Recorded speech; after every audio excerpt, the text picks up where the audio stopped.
En el segmento anterior veíamos cada uno de sus compañeras que hablaban de las influencias que tenían. Me gustaría saber tanto de Provi como de César, ¿cuáles son las de ustedes? Bueno, yo soy una lectora apasionada de cuentos, no de novelas. Y para mí Borges y Edgar Allan Poe son los cuentistas, pero sería muy pretencioso decir que yo tengo influencia de ellos. La verdad es que yo no sé. Yo escribo y ya. No pienso en que estoy imitando a nadie o que estoy siendo influenciada por nadie. Yo escribo y punto. Tenemos que esperar la crítica a ver qué dice. Sí, claro. ¿Y César? Bueno, pienso que para escribir, sobre todo, hay que leer. Uno de los pocos oficios donde a escribir no se aprende escribiendo, sino leyendo. Y leer, en el caso mío, es un asunto de todos los días. Yo, distinto a ella, leo novelas, leo sobre todo narración, leo novelas, cuentos, leo lo que me caiga en la mano, cuando me cae en la mano. Y he podido leer y hasta estudiar, si es posible, los distintos aspectos del cuento, lo que dice Borges, lo que dice Cortázar, lo que dice García Márquez, lo que dijo Quiroga, etcétera, etcétera. Me he dado cuenta que la mayoría de las definiciones de un lado a otro varían mucho y que donde uno realmente aprende es bebiéndose su técnica. Entonces tú lees a Bosch y debes leerlo como, ¿cómo decir? Tú lo lees como cualquier lector, pero además lo lees para ver cómo maneja tales, cómo sale de tal embrollo, como uno siempre le sale, cómo crea determinado efecto en la gente. O sea, como alguien dijo ya hace mucho que escribir es básicamente mentir, no es exactamente eso, es crear, manejar las palabras de manera tal que usted coloque en el otro el sentimiento que usted quiere colocar. Entonces eso se logra básicamente leyendo a mucha gente, no a una. Y si uno tiene influencia lo tendrá de todas esas gentes, no de una. Es muy difícil que sea una sola.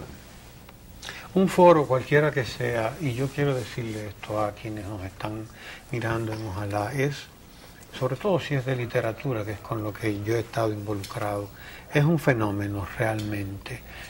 Los más importantes literatos de República Dominicana han surgido de momentos como este. Yo siempre recuerdo, por ejemplo, a lo que se llamaba La Cueva, ¿no? Donde se reunían, y también los postumistas, que eran un grupo que se reunía así muy en lugares muy específicos y que bueno, así es. Ustedes pues están haciendo historia para la literatura en la República Dominicana y eso es bueno que se sepa. Yo quiero que se sepa, por eso quiero hablar de Ciudad Mojada. ¿Por qué ciudad? ¿Por qué mojada? ¿Quién la mojó? ¿Por qué la mojó? Hablamos de cuentos urbanos probablemente, sí. No he ingresado todavía en el libro, pero es probable que estemos en presencia de literatura urbana que tanta falta hace en la República Dominicana, Aralis, ¿verdad? Sí, básicamente la ciudad de Santo Domingo o cualquier otra ciudad es algo que con lo que nos identificamos porque hemos nacido, crecido en este ente urbano. No podríamos representarnos en unos ambientes como los que dibujaba Bosch, rurales. Esta es la realidad que nos ha tocado y la que conocemos y la que nos une. La ciudad de Santo Domingo, aunque no todos somos desde originarios de aquí, de Santo Domingo, yo soy de Santiago, por ejemplo, pero fue donde nos conocimos y aquí volvemos siempre. Y esta mojada, yo digo que Santo Domingo no solamente, o la isla, no solamente está en el camino que da el sol, sino también la lluvia. La lluvia también representa lo que yo decía al principio, la nostalgia. ¿De quién fue el nombre? ¿Quién puso el nombre o quién? Viene de... ¿Cómo hizo concreción ese nombre? Viene tomada de la foto de la portada, que es de César. Y creo que entre nosotros todos.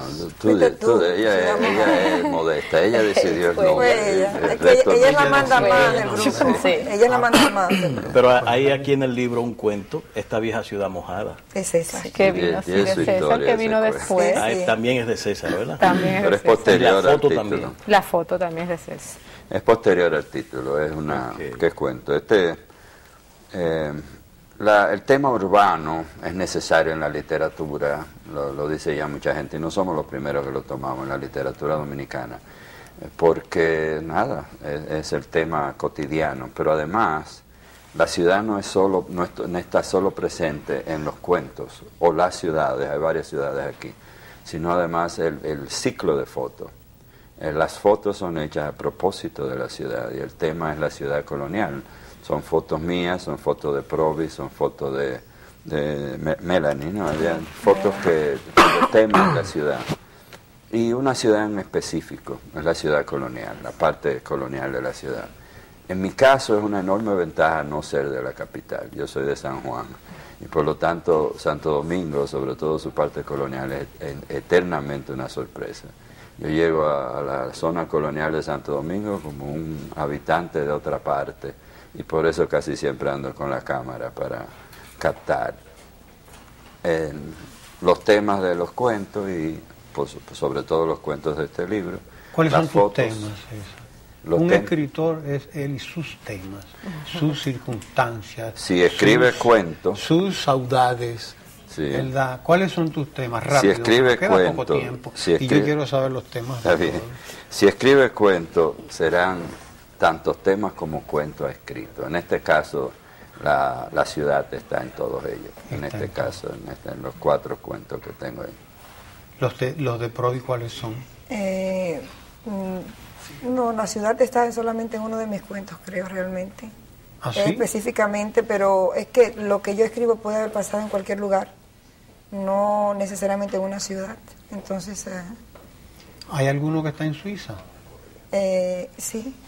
Sí. Sí. ¿Cómo te ha marcado Suiza? Muy bien, a mí me gusta mucho vivir en Suiza. ¿Cómo se sienten tus cuentos? ¿Cómo tú lo traduces? Esa atmósfera. No, lo que pasa es que a veces yo soy traductora y yo muchas veces me veo confrontada con situaciones un poco desagradables. Yo viví una situación que a mí me marcó mucho y me sorprendió mucho, porque uno se imagina que viviendo en un país civilizado ese tipo de cosas, de injusticias, no deberían pasar. Entonces yo fui traductora de una chica que estaba siendo víctima de su marido, y las cosas que yo viví ahí eran que simplemente impresionantes, y yo las plasmé en un cuento, y hay una mezcla, claro, de realidad, de ficción. Pero César me decía, pero es que ¿cómo es posible que en Suiza pase algo así? Pero es que pasó, yo no estoy inventando. Esas cosas sí ocurrieron de esa forma, de alguna manera, y cambiadas, ¿no? Entonces, cuando vives situaciones de ese tipo, pues quedas marcada. Ser traductor, intérprete, no siempre es una actividad agradable, depende de lo que uno haga. Entonces esas cosas se ven manifestadas. Todo lo que yo he escrito tiene de alguna manera algo autobiográfico, porque lo he vivido de una forma u otra. Entonces, siempre hay autobiografía. Claro. En todo eso. Hay, a propósito de ese cuento que menciona, el tema de género, la preocupación de género en 3 mujeres, en sus cuentos, en sus novelas, ¿aparece? La preocupación. Allá apareció. En lo de Provi ya. En lo de Provi, ¿verdad? Aparece, estamos mirando que ya nos relata un hecho específico. Los temas. En mi caso específico no, de hecho hay uno de los cuentos donde quien relata es un hombre. Es decir, que yo me convierto en hombre para relatar el cuento. Sí hay mucha influencia de los viajes, de diferentes ciudades, pero no de género. No. ¿Tus temas entonces son por lo tanto diferentes a los otros? Son diferentes. ¿Cuáles son los que te llaman a ti como mercadóloga? Tú eres muy mercadóloga. Soy mercadóloga, sí, pero realmente, bueno, hay una que es un relato de una experiencia que realmente se vivió en República Dominicana, y que es un relato verídico, que es El cadáver. Y luego tengo otros casos que normalmente se desarrollan en ciudades donde en algún momento me ha tocado visitar. Por ejemplo, soy muy amante de Río de Janeiro. Hay uno de los cuentos que se desarrolla en Río de Janeiro. Hay otro que se desarrolla en Tokio. Y bueno, y entonces son cosas que te pasan cuando tienes que viajar.